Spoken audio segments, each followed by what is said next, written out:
வணக்கம் மக்களே, நான் உங்கள் கோகுல். நேற்று டிவிக்கு விஜயர்கள் வந்துட்டு சென்னை மகாபலிபுரத்துல வந்துட்டு அந்த கரூர் இன்சிடென்ட் நடந்த 41 குடும்பங்களை கூப்பிட்டு பேசியிருக்காங்க. என்னெல்லாம் பேசியிருக்காங்க, ஏன் அவர் கரூர் போய் செல்லலன்னு சொல்லிட்டு சில பேர் கேள்விகளும் எழும்பி இருக்கு. ஸோ இன்னைக்கு அதை பத்தி தான் பார்க்க போறோம். நம்ம வந்துட்டு ஏன் அவர் சென்னையில மீட்டிங் வச்சாரு, ஏன் அவர் கரூர் செல்லலன்றது மக்களிடையே வந்து ஒரு கேள்விகள் இருக்கு. அது மட்டும் இல்லாம சென்னையில அவர் என்னெல்லாம் பேசினாரு, அது மட்டும் இல்லாம கரூருக்கு போகாதனால காரணங்கள் என்னன்றதை நம்ம இன்னைக்கு கொஞ்சம் விரிவா பார்க்கலாம். கரூர்ல வந்துட்டு செப்டம்பர் 27ஆம் தேதி வந்துட்டு விஜயர்களின் பொதுக்கூட்டம் வந்து நடந்திருந்துச்சு. இதுல வந்துட்டு ரொம்ப கூட்ட நெரிசல் ஏற்பட்டதுனால, தள்ளுமுழுகள் ஏற்பட்டதுனால நிறைய பேர் உயிரிழந்துட்டான்னு சொல்லிட்டு நமக்கு வந்து நியூஸ் வந்துருந்துச்சு. கிட்டத்தட்ட 41 பேர் வந்து இறந்திருந்தாங்க. அதில் குழந்தைகள், சில பேர் ஆம்பளைங்கள், சில பேர் பெண்கள், அதெல்லாம் வந்துட்டு கொஞ்சம் இறந்திருந்தாங்க. விஜயர்கள் வந்து அன்னில இருந்து இன்ன வரைக்கும் வந்துட்டு ஒரு பெருசா வெளியே வரவும் கிடையாது. ஒரு மாசம் ஆயிடுச்சுக்கிட்டு தான் சம்பவம் நடந்து. ஏன் அவர் வெளியே வரலன்றதான கேள்வியும் வந்து நிறைய பேர் கேட்டிருந்தீங்க. விஜயர்கள் வந்துட்டு அன்னைக்கு சம்பவம் நடந்த அன்னைக்கே வந்துட்டு மீட் பண்றதா இருந்த ஒரு சூழ்நிலை ஏற்பட்ட போது போலீஸ் வந்துட்டு, அதாவது கவர்மெண்ட் அவருக்கு வந்துட்டு பர்மிஷன் கொடுக்கல. அதனால அங்கிருந்து அப்பயே கிளம்பி போயிட்டாரு. அவர் பயங்கர வந்துட்டு துயர சம்பவத்துல ஏற்பட்டிருக்காரு. ஏன்னா அவர் என்ன சொன்னாருன்னா, எந்த ஒரு தலைவர்களும் வந்துட்டு தன் தொண்டர்கள் இறந்தாங்கன்னா அவங்க இல்லைன்னா நம்ம இல்லைன்றது எல்லாருக்குமே தெரியும். மீன்ஸ் தலைவர்களுக்கு தொண்டர்கள் வந்துட்டு இறந்ததுக்கு அப்புறம் என்னால சந்தோஷமா இருக்க முடியாது, என்னால அடுத்த மீட்டிங் வந்து அரேஞ்ச் பண்ண முடியாதுன்னு சொல்லிட்டு ரொம்ப டிப்ரெஷன்ல வந்துட்டு இருந்தான்னு சொல்லிட்டு விஜயர்களே வந்துட்டு நிறைய மீட்டிங் எல்லாம் கொடுத்திருந்தாங்க.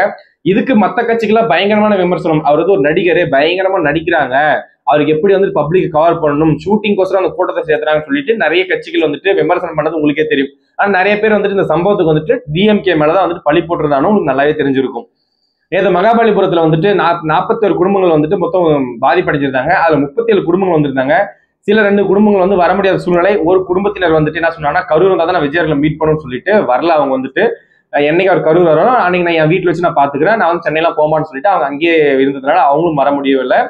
கிட்டத்தட்ட 37 குடும்பங்கள் வந்துட்டு 230 பேர் வந்துட்டு பார்ட்டிசிபேட் பண்ணியிருந்தாங்க. அவரே வந்துட்டு கரூர்ல வந்துட்டு பஸ் வச்சு, சொந்த செலவுல பஸ் வச்சு சென்னை கூட்டிட்டு போயிட்டு 5 ஸ்டார் ஹோட்டல்ல தங்க வச்சு 2 டேஸ் வந்து ஸ்டே பண்ண வச்சுட்டு எல்லா மக்களையும் வந்துட்டு தனித்தனியா வந்துட்டு கூப்பிட்டு வச்சு பேசியிருக்காரு. யாரையுமே வந்துட்டு கும்பலா உட்கார வச்செல்லாம் பேச கிடையாது. சென்னை மகாபலிபுரத்துல மலையில வந்துட்டு அவர் அப்பதான் ஃபர்ஸ்ட் ரொம்ப நாள் கழிச்சு வீட்டு விட்டு வெளியே வராங்க.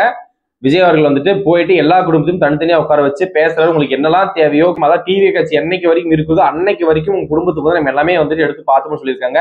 20 லட்ச ரூபாய் நிதியுதவி கொடுத்துருக்காங்க. அது மட்டும் இல்லாம அடிப்பட்டவங்களுக்கு வந்துட்டு 2 லட்ச ரூபாயும் நிதியுதவி கொடுத்துருக்காங்க.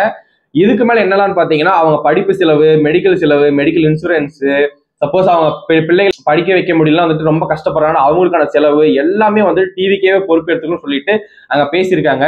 அங்க இருந்து சில மக்கள்லாம் வந்து என்ன சொல்றாங்கன்னா, அங்க வந்துட்டு ஆனா டிவிக்கே விஜயர்கள் வந்து பேசுறது கம்ப்ளீட்டான வீடியோ எந்த ஒரு நியூஸ்லயும் வரல. ஏன்னா வந்துட்டு அங்க விஜயர்கள் ஃபர்ஸ்டே சொன்னாரு, எந்த ஒரு பிரஸ் மீட்டுக்கும் வந்துட்டு எந்த யாருக்கும் அலோ கிடையாது, அதனால எந்த சேனலும் உள்ள போக கிடையாது, ஒன்லி சில வீடியோ கிளிப்ஸ் தான் நமக்கு வந்து வெளியே வந்துருந்துச்சு. அதுல சில பேர் மக்கள்லாம் பேசிக்கிட்டாங்க. என்னன்னு பாத்தீங்கன்னா, விஜயர்கள் பேசும்போது அழுந்தாங்க, ரொம்ப வந்துட்டு வேதனைப்பட்டாரு, உங்களை விட நான் வந்துட்டு ரொம்ப கஷ்டப்பட்டிருக்கேன்னு அவர் பேசும்போது தெரிஞ்சுன்னு சொல்லிட்டு விஜய் அவர்கள் வந்து 37 குடும்பங்களும் யாருமே இது வரைக்கும் நெகட்டிவா எதுவும் பேசவே கிடையாது. அது பாக்குறப்போ விஜய் வந்து ஒரு சிறந்த தலைவர்ன்றதுக்கான ஒரு எடுத்துக்காட்டான்ற நமக்கு தெரியல. பட் ஆனா எந்த மக்களுமே வந்து குறையும் கூறவும் கிடையாது, எதுவும் பண்ண கிடையாது. நிறைய பேரோட கேள்வி என்னன்னு பாத்தீங்கன்னா, ஏன் சென்னை இப்பதான் மக்கள் வந்துட்டு மீட் பண்ணுமா? சீமான் அவர்களே வந்துட்டு இது பேசிட்டு இருக்கும்போது பயங்கரமான பிரஸ் கான்ஃபரன்ஸ்ல விஜயர்கள் வந்துட்டு பெரிய இவரா, நீங்க வந்து சென்னையெல்லாம் மீட் பண்ணுவீங்களா, உங்களால இப்ப பார்க்க முடியாதா கரூர்ல போயிட்டு சொல்லிட்டு அவரே கேட்டிருந்தாரு. இதுக்கு வந்துட்டு என்ன முக்கியமான காரணம் பாத்தீங்கன்னா, விஜயர்கள் வந்துட்டு அன்னைக்கு ஆக்சிடென்ட், அதாவது அந்த இன்சிடென்ட் நடந்த அன்னைக்கே வந்துட்டு மீட் பண்ண சொன்னப்போ போலீஸ் என்ன சொன்னான்னு பாத்தீங்கன்னா, நீங்க இங்க வந்தீங்கன்னா இன்னும் கலவரம் பெருசாகும், இன்னும் பிரச்சனை பெருசாகும் சொல்லிட்டு அவரே சொல்லியிருந்தாங்கன்னு சொல்லிட்டு கவர்மெண்டே வந்துட்டு அவரை வந்துட்டு அலோவ் பண்ண கிடையாது. அதுக்கப்புறமேட்டுக்கா விஜய் அவர்கள் மேல ஏகப்பட்ட கேஸ், அந்த கட்சி மேல வந்துட்டு புசியானதா இருக்கட்டும், நிர்மல்குமாரா இருக்கட்டும், டிவிக்கு விஜய் இருக்கட்டும், கரூர் சேர்ந்த மாவட்ட செயலாளராக இருக்கட்டும், பொருளாளர் இருக்கட்டும், எல்லாரும் மேலுமே கேஸ் போட்டதுனால யாருக்கு என்ன அடுத்து பண்றதுன்னு தெரியல. ஆனா விஜயர்கள் அப்பயே சொல்லிட்டாரு, நான் என்னைக்கு இந்த குடும்பத்தை பாக்குறேனோ அந்ததுக்கு அப்புறமேட்டுக்கு தான் என்னோட அடுத்த பொதுக்கூட்டமா இருக்கட்டும், அடுத்த எந்த மக்களை மீட் பண்றதா இருக்கட்டும் அது நடக்கும் சொல்லியிருந்தாரு. இதனால வந்துட்டு கரூருக்கு போக முடியாது சொல்லி அன்னையில இருந்து இப்போ வரைக்கும் ஏற்பட்டு தான் இருக்கு. உங்களுக்கே தெரியும், சென்னை வந்துட்டு உயர்நீதிமன்றம் எடுத்திருந்தாங்க, அந்த கேஸ் எடுத்து வந்துட்டு தனியா ஒரு எஸ்ஐடி குழு வந்து நடத்திருந்தாங்க. அதுக்கப்புறமேட்டுக்கா சிபிஐ உச்சநீதிமன்றத்துக்கு போயிட்டு சிபிஐக்கு கேஸ் மாறிச்சு. அதுக்கு முன்னாடி ஏகப்பட்ட குளறுபடிகள் நடந்துச்சு. விஜய் அவர்கள் கேட்ட கோரிக்கைகள் எதுவுமே வந்துட்டு நிறைவேற்றவே வந்துட்டு படுத்தல கவர்மெண்ட் வந்துட்டு. அவங்க வந்து சிபிஐக்கு மாத்தின்னு சொன்னாங்க. ஃபர்ஸ்ட் சென்னை உயர்நீதிமன்றம் ரிஜெக்ட் பண்ணிட்டாங்க. மதுரையை வந்துட்டு ஹைகோர்ட் இருக்கிறப்ப சென்னை தானா உள்ள வந்துட்டு ஏகப்பட்ட பிரச்சனைகள் வந்துட்டு விஜயர்கள் கொடுத்திருந்தாங்க. ஸோ இதனால விஜயர்கள் வந்து எங்கேயும் வெளியில போகவும் முடியல, ஹவுஸ் அரெஸ்ட் பண்ண மாதிரி வச்சிருந்தாங்க. அதுக்கப்புறமேட்டுக்கா உச்சநீதிமன்றத்துக்கு போனதுக்கு அப்புறம் தான் சிபிஐ கிட்ட கைமாறதுக்கு அப்புறம் தான் ஏகப்பட்ட உண்மைகள் வெளியே வந்துச்சு. அங்க போனதுக்கு அப்புறமேட்டுக்கா அங்க பவர் சர்க்கியூட் ஆனது, அங்க செருப்பு தூக்கி மேல போட்டது, அது எல்லாத்துக்கான கேள்வி வந்துச்சு. இப்ப என்ன சொல்றாங்கன்னு பாத்தீங்கன்னா, ஏன் டிவிகே விஜயர்கள் கரூர் போலன்னா வந்துட்டு டிவிகே விஜயர்கள் வந்துட்டு இதுக்கு முன்னாடியே வந்துட்டு ஹைகோர்ட்ல வந்துட்டு இது மனு தாக்கல் பண்ணியிருக்காரு. என்னன்னு பாத்தீங்கன்னா, நான் கரூர் போய் மக்களை மீட் பண்ணு சொல்லிட்டு அவங்க ஆல்ரெடி மனு தாக்கல் பண்ணியிருக்காரு. இப்ப கிடையாது, முன்னாடியே பண்ணியிருக்காரு. ஆனா ஹைகோர்ட் வந்து அதை ஒரு பெருசா கன்சிடரே பண்ணவே கிடையாது. இன்ன வரைக்கும் அதுக்கான அப்ரூவலும் வரவே கிடையாது. விஜயர்கள் போகாததுக்கு காரணம் ஏன்னா இவ்வளவு பெரிய சம்பவம் நடந்ததுக்கு அப்புறமேட்டுக்கா மக்கள் நினைச்சிட்டு இருப்பீங்க, ஏன் விஜய்க்கு வந்துட்டு கார் இல்லையா, ஹெலிகாப்டர் இல்லையா, ஏரோப்ளேன் இல்லையான்னு சொல்லிட்டு. அவர் வந்துட்டு இப்போ ஒரு கட்சி தலைவர், அது மட்டும் இல்லாம ஒரு பெரிய நடிகர் வந்தா கூட்டம் செய்யறது எல்லாருக்குமே தெரிஞ்சிருக்கும். கவர்மெண்ட் ஆர்டர் இல்லாம விஜயர்களால இனிமேட்டு எந்த ஒரு பொதுக்கூட்டம் நடத்த முடியாது, மக்களை சந்திக்க முடியாது. மக்களே யோசிச்சு பாருங்க, இப்ப விஜய் வந்துட்டா மட்டும் நீங்க என்ன விட்டுக்க போறீங்க ஃப்ரீயா? எல்லாருமே கூட்டம் சேர்ந்து கும்மிதான் அடிக்க போறீங்க, வந்துட்டு மறுபடியும் ஃபர்ஸ்ட் மாதிரி தான் பண்ண போறீங்க. சோ கவர்மெண்ட் கிட்ட இருந்து ஃபர்ஸ்ட் கோர்ட்ல இருந்து ஆர்டர் வரணும். கோர்ட் ஆர்டர் வந்ததுக்கு அப்புறமேட்டுக்கா போலீஸார்கள் வந்துட்டு அவங்க ஐஜியா இருக்கணும், டிஏ அவங்க பர்மிஷன் கொடுக்கணும், எத்தனை போலீஸ் வரணும், எத்தனை போலீஸ் பாதுகாப்புன்னு சொல்லி அவங்க முடிவு எடுக்கணும். ஸோ ஹைகோர்ட்ல இருந்தே வந்துட்டு எந்த ஒரு தீர்மானம் வரவும் கிடையாது. அது மட்டும் இல்லாம போலீஸ் கிட்ட இருந்து எந்த பர்மிஷனும் வர கிடையாது. ஸோ விஜயர்கள் கரூருக்கு போகவும் முடியாது.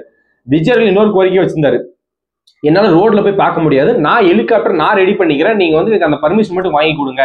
சப்போஸ் நான் கார்ல போற மாதிரி இருந்துச்சுன்னா நீங்க வந்துட்டு எனக்கு ஃபுல் பாதுகாப்பு வரணும், எந்த ஒரு தொண்டர்களும் கிட்ட வரக்கூடாது, ஏன்னா வந்து வந்த மாதிரி பிரச்சனை வரும்னு சொல்லிட்டு விஜயர்களே கேட்டாங்க. அதுக்கும் கவர்மெண்ட் வந்துட்டு ரிஜெக்ட் பண்ணிட்டாங்க. அது பெருசா கன்சிடரும் பண்ணிக்கவும் கிடையாது.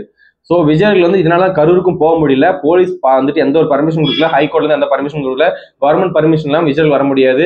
ஆனா விஜயர்கள் வந்துட்டு எந்த அரசியல்வாதி மாதிரி பண்ணுவாங்கன்னு தெரியல.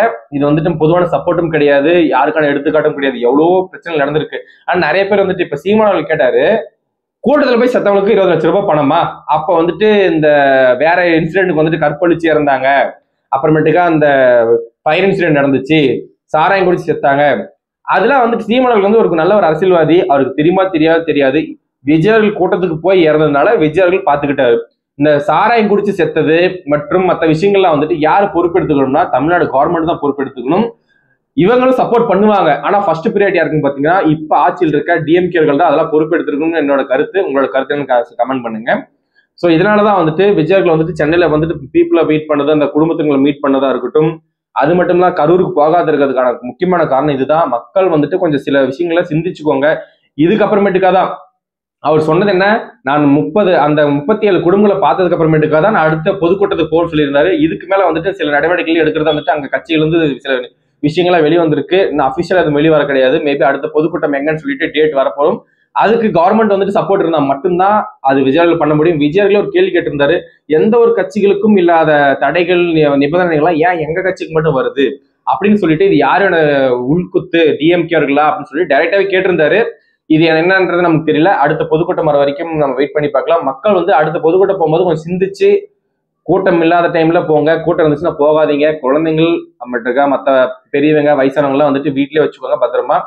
சோ இதை பத்தின கருத்துன்னு கமெண்ட் பண்ணுங்க. நம்ம சேனலுக்கு வந்து புதுசா இருந்தீங்கன்னா மறக்காம சப்ஸ்கிரைப் பண்ணிட்டு ஷேர் பண்ணுங்க. மேலும் உங்களோட சப்போர்ட் இருந்தால் தான் என்னோட சேனல் டெவலப் ஆகும். Thank you friends, by.